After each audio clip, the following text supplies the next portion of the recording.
just personal thought, thinking, and there's so many things that are lost in translation.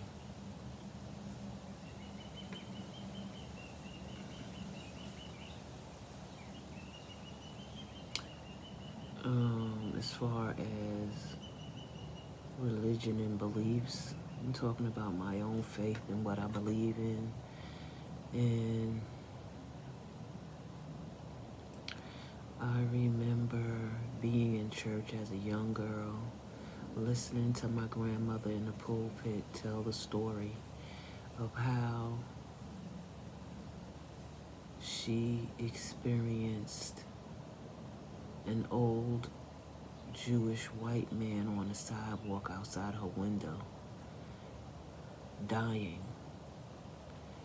He was having a heart attack.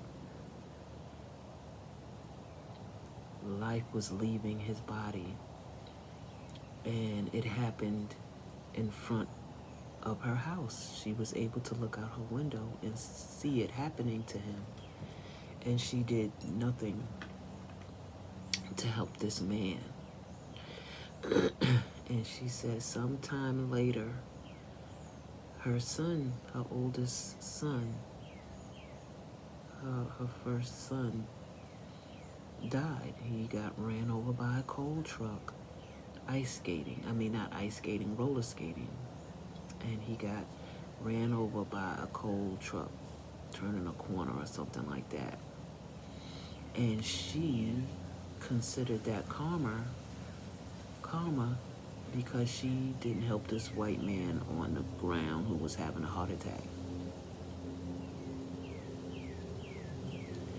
And I could not fathom how she came to that. I still, to this day, don't agree with that, but that was her reality. That was her belief.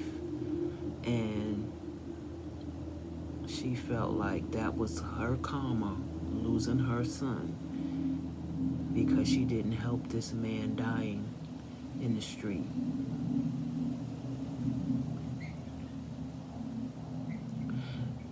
That always bothered me. It always bothered me. It made me question, we like to say God is love, God is good, God is peace. And then in the next breath, fear God. Oh, whatever you do should be based in fear. If you're going to serve God. And it's just conflicting. It just doesn't make sense.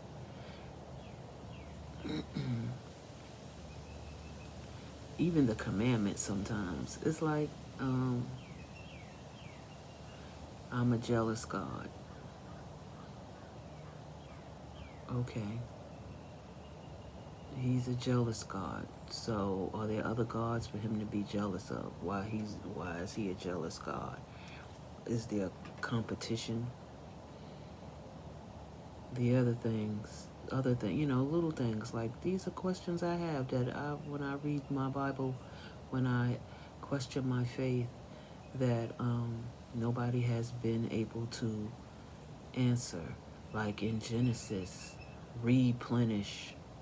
Replenish means it was once established. It means that there was life once was there. But in Genesis, the beginning, a new beginning, not the beginning, a new beginning, we were given orders to replenish the earth. Nobody ever talks about the two beginnings and the one beginning of the Bible. Nobody ever talks about this first wife that everybody has demonized. Nobody ever talks about a Lilith. She's Medusa in something in areas, and in other areas she's not Medusa. She's just some demon goddess.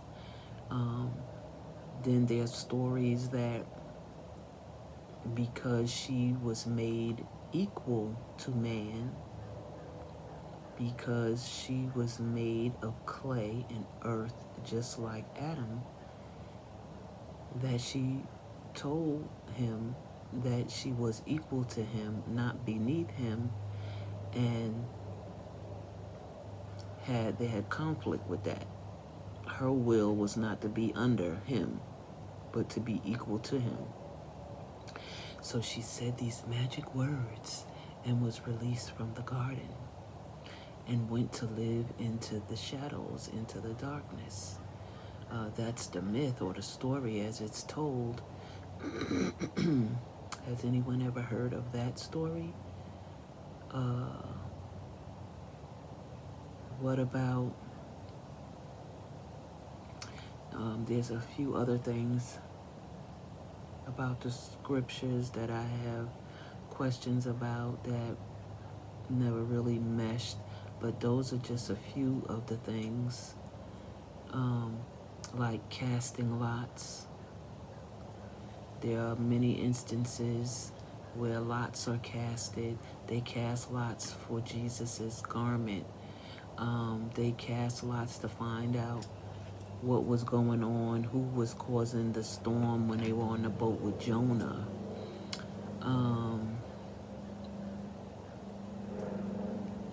And one of the other things is how come women we are always controlled, we're always deemed silent, to be controlled. We shouldn't be heard. We should just be seen. They take all power is taken away, all authority. We can't inherit nothing. I mean, it's definitely something wrong with that. I don't agree with it. I've never agreed with it. We should be silent in the pulpit. We can't be bishops. We can't be this. We can't be that. But these are traditions that men have made. These are traditions that weren't so, but they were built and came into existence. And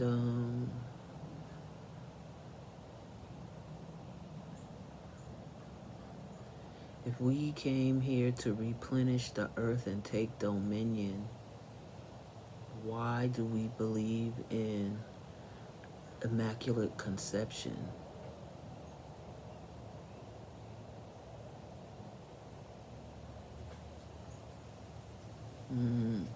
There's a thought.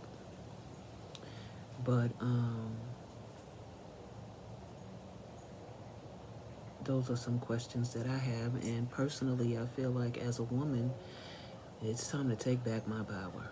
In every instance, it has been stripped away from us. I don't understand why. I don't agree with why. And I don't feel like I'm too old to figure it out. Whatever time I have left here, I'm going to live it in my own sense of peace, in my own way.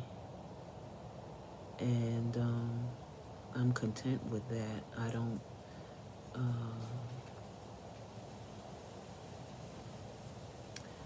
I don't concern myself with the norm, what people feel. Oh, you should. I've been told you know better, or you should know better, and you're a woman of God. Yes, I am. I'm created by the Creator, as we all are. None of us created ourselves. This is a fact. Or else we're doing something wrong. But none of us created ourselves.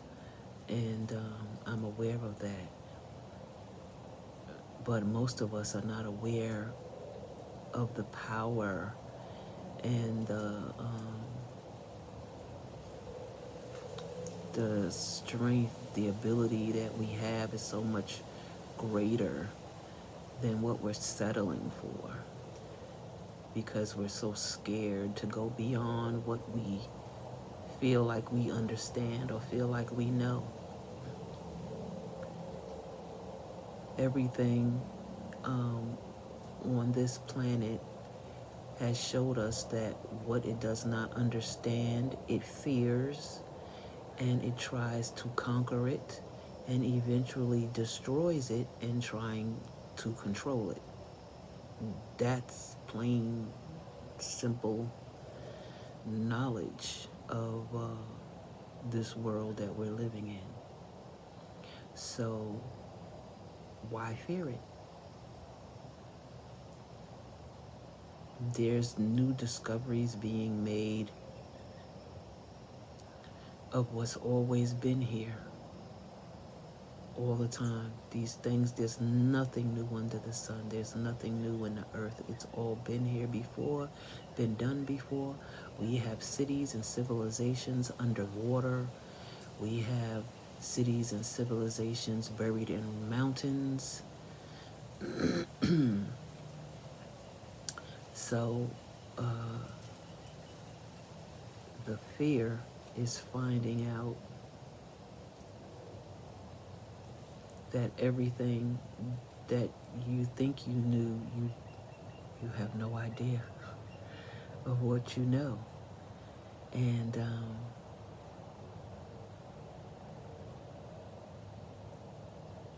we want to keep it safe, play it safe. And play it safe for what? This world is not playing safely. It's not treating you gently. It's not safe. Period.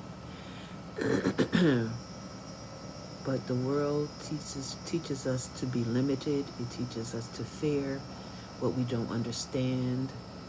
And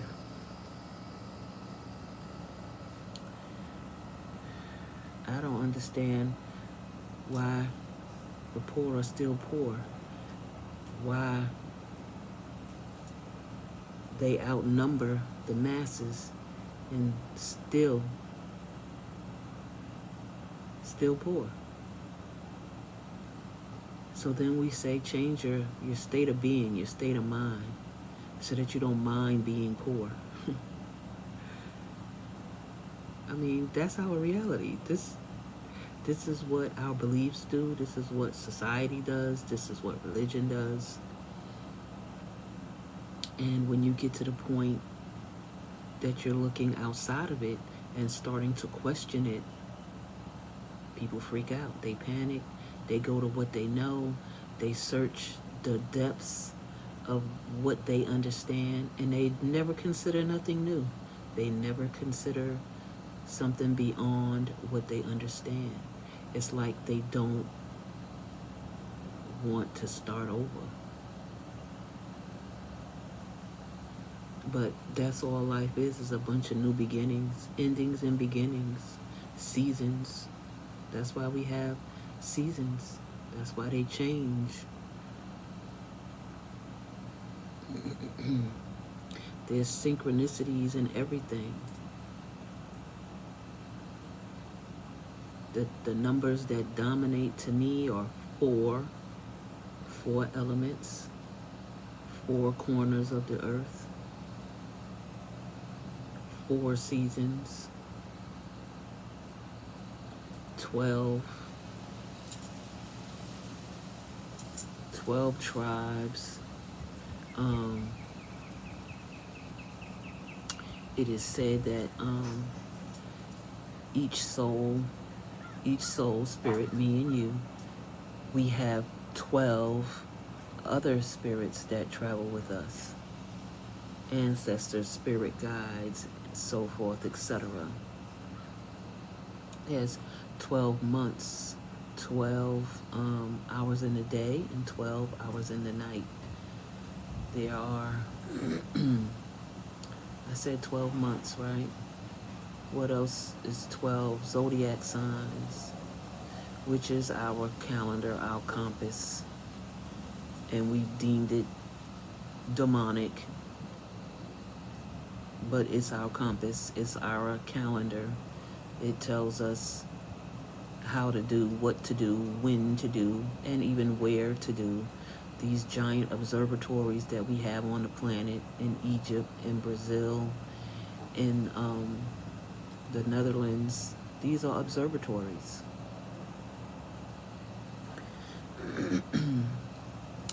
But that's just me. That's just my rant I wanted to share. That's just some of the stuff I think about, I question, that I discern, that I've had some revelations to in some of these instances as well. But that's what I wanted to share. So I hope everybody has enjoyed my little reels, my little videos that I've been posting out. And I hope you go to Noteworthy Sister on YouTube and check it out. I'd like to get a little bit more organized and start posting about codependencies and narcissism, since that's a big issue in my family dynamic. It's something that is heavily hereditary, and it is a behavior pattern that I see throughout my lineage, and a lot of us feel like we're stuck in it. This is just the way I am, and I've been this way for so long, I have to continue to be this way, but that's not so. So in the future, I'll be doing that. I'll be getting organized with, I have released some information and resources. I hope you guys have been checking them out. If you have, let me know. I would love your feedback on these instances, what you find in yourself. Do you have your own habits of being the peacemaker or the fixer, or are you the go-to person in your family that people come to when they want advice or they need help, or are you the person that never says no, that's always available, that doesn't take that time to care for themselves? Do you have patterns or behaviors that you do when you don't know why you do them? You just, oh, that's just me, that's just what I do. Start questioning those things. Why do you do those things? Are there things you're harboring that you haven't dealt with? These are all questions that we should ask ourselves. And they're not easy answers. Some of them come easier than others, but they're not all easy answers. But these are questions that I seek answers to, and they're what I'm sharing. So if you're interested, if you like the content, if you have input, leave a comment, like, share, subscribe. You can DM me, Noteworthy Sister at Gmail. You can leave a comment. However you feel led to interact, if you feel led to interact. But that's my chat for the day, my share for the day. And I love you to life, and I'll see you in the future.